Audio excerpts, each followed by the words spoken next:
You might be confused about how sociology can claim to be scientific when meanings, values, and personal motives seem to get in the way.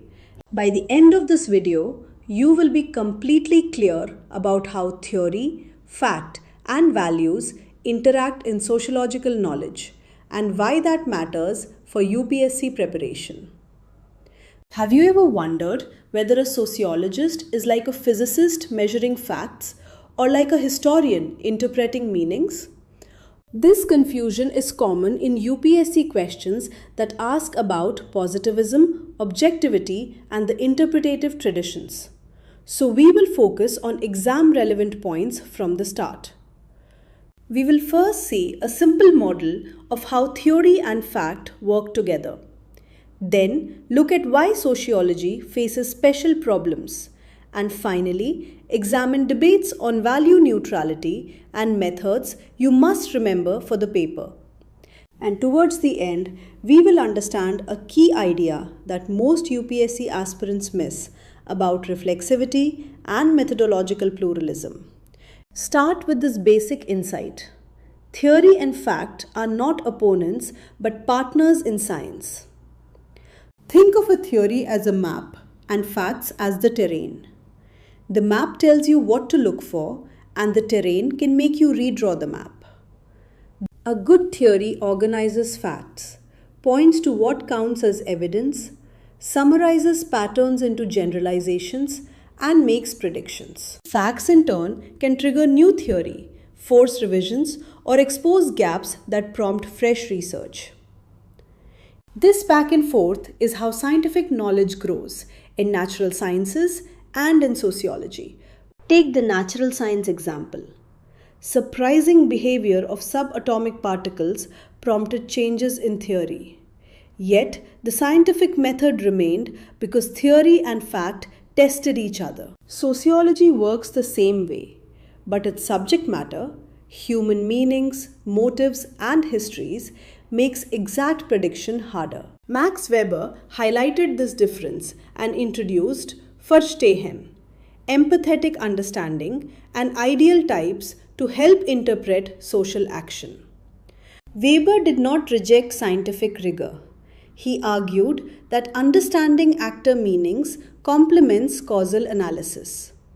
This is where the debate about sociology as a positive science begins.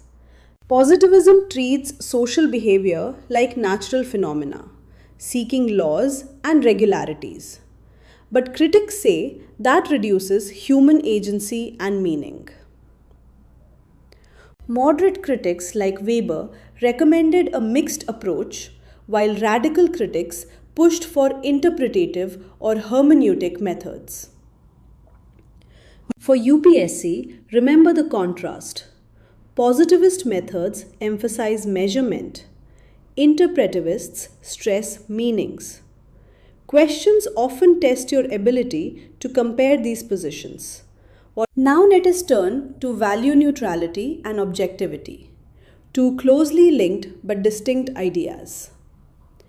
Value neutrality is the ideal that researchers should not let personal values dictate empirical findings, while objectivity is the broader aim that biases should not distort methods and reporting. Weber argued that scientists should strive for value-free analysis and leave value judgment to politics or conscience.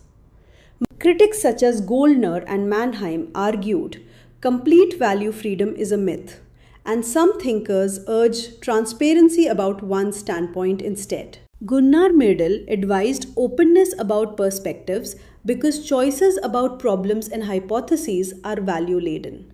C. Wright Mills and other critics argued that sometimes taking a standpoint is necessary to address social injustices.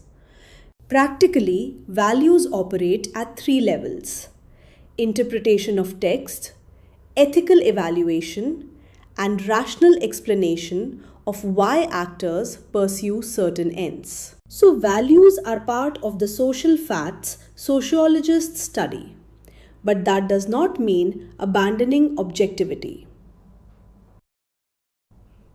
Objectivity is pursued through careful methods, peer review, transparency, and ethical reporting.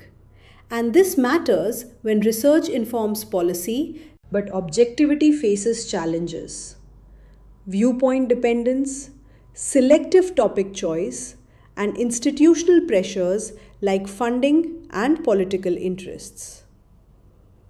Merton noted that what gets studied is shaped by researchers' interests, and fieldwork examples show how access limits can skew findings. For UPSC answers, cite examples such as Sripuram or the contrasting readings of a village by Redfield and Lewis to show methodological sensitivity. Next, interpretative frameworks give us tools to handle meanings. Symbolic interactionism and ethnomethodology are key. Symbolic interactionism says people act based on meanings that arise in interaction, and that those meanings are negotiated and change. Ethnomethodology studies the everyday methods people use to produce social order, revealing taken for granted rules in conversation and practice. Methodologically, interpretative sociologists rely on ethnography, participant observation, life histories, and thick description to access actors' viewpoints. They may also use historical records or statistics when these illuminate meaning structures, as Weber did. Importantly, reflexivity. Reflecting on how the researcher's identity and choices shape findings is essential to responsible sociology. Methodological pluralism strengthens claims.